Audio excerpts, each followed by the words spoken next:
कवि ने बहुत अच्छा कहा है माँ के लिए कि जब हम बच्चे होते स्तनपान करते हैं अपनी माँ का, एक मुंह से स्तनपान करते हैं और दूसरी पाँव से स्तन को दूसरे स्तन को लात मारते हैं, जूते खा के भी जो हमें खाना खिलाती है वो दुनिया में सिर्फ माँ ही दे सकती है। माँ के सिवा ऐसा कोई नहीं हो सकता जो कि लात भी खाए और हमें खिलाए भी। माँ संवेदना है, माँ भावना है, माँ एहसास है। माँ का कोई पर्याय नहीं है इस जीवन में। जब हम बच्चे हुए, थोड़े बड़े हुए, जब हम खाना खाने बैठते थे, जब हम इधर उधर देखते थे तो माँ समझ जाती थी और नमक का डब्बा हमारे आगे करती थी। बिना बोले जो समझने की क्षमता है वो पहले माँ को है और हमारे हिसाब से फिर बाद में भगवान का दर्जा आता है। माँ का इस जिंदगी में कोई पर्याय नहीं है। माँ हमारी जिंदगी में हमारे हर पल पे हमें हौसला देना, हमें संभालना, हमारा ध्यान रखना, हमसे अगर कोई गलती भी हो गई तो माफ़ कर देना। माफ़ करने की क्षमता जो माँ की होती है वो दुनिया में और किसी की हो ही नहीं सकती। माफ़ करके भी सही रास्ते पे लेके आ जाना हमें। एक कहावत जैसे कि हमारे दोस्त ने भी कहा था कि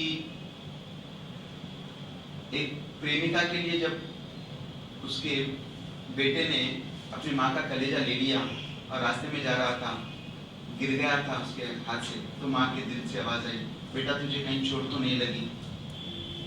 तो माँ ऐसी होती है जो सिर्फ अपने बच्चों के लिए जीती है। और आजकल के हम बच्चे क्या अपनी माँ के लिए कुछ करते हैं? मदर्स डे आता है, चले जाता है, खाली नाम के लिए रह जाता है। हमें भी अपने माँ के लिए जितना हमारी माँ ने किया है, क्या हम उसके कर्जदार नहीं है? एक बहुत अच्छी व्यक्ति ने कहा था कि अगर हम अपने शरीर का पूरा चमड़ा निकाल के भी उसकी जूती बना के अगर अपनी माँ को दे दें तो भी उसका कमी पूरी नहीं हो सकती। तो हमें सोचना चाहिए कि हम अपनी माँ के लिए क्या करते हैं, क्या नहीं। सिर्फ एक मदर्स डे मनाने से कुछ नहीं हो सकता जिंदगी में। मदर्स डे नाम के लिए होता है, फादर्स डे या जो भी हो। हमें पूरी भावना से जुड़ना चाहिए अपने माँ बाप या जिन्होंने भी, या फिर हमारे शिक्षक जो कि हमारे माताएं होती है। एक हिसाब से देखें तो जो टीचर भी होते हैं माँ बाप के रूप में दर्जा माना जाता है उनका। वो हमें कुछ देते ही हैं और बदले में हमसे कुछ नहीं चाहते। बदले में ये चाहते हैं कि हम अपनी लाइफ बेहतर करें, इम्प्रूव करें। और जब हम तरक्की करते हुए वो लोग देखते हैं ना, तो उनसे ज्यादा खुशी किसी की नहीं हो सकती। एक पत्नी अगर सोचेगी ना, वो अपने स्वार्थ के लिए सोचेगी, या बेटा सोचेगा तो अपने स्वार्थ के लिए सोचेगा, या दोस्त में रहेगा तो स्वार्थ में रहेगा।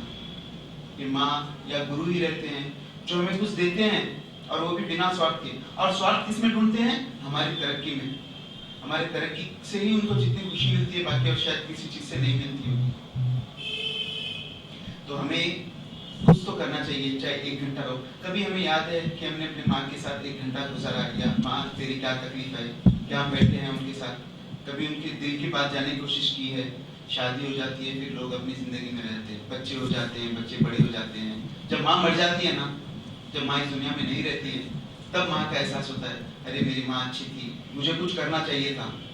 हमें बाद में अफसोस नहीं करना है। जीते जी अगर हम कुछ कर सकें तो उससे अच्छा कुछ नहीं रहता।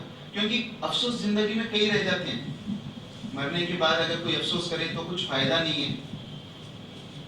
मरने के बाद अगर अफसोस करे तो कोई फायदा नहीं है। क्योंकि कहा गया है, एक अच्छे शायर ने या किसी ने कहा था कि मैं अपनी जिंदगी में मेरी माँ या बाप के लिए जीते जी कुछ करूंगा, और अगर मैं अपना काम में पूरी तरह से निभाऊंगा। अगर वो कल के दिन कुछ हो भी गया तो जरूरी नहीं मैं फ्यूनरल में आऊँ, उनके फ्यूनरल के पहले मैं उनको इतना खुश रखूँ कि उनको कोई चीज़ की कमी महसूस ना हो। तो आपसे भी यही सहयोग चाहूँगा, एक बार अपना मातृत्व या पितृत्व या गुरुत्व अंदर से निकाले। धन्यवाद।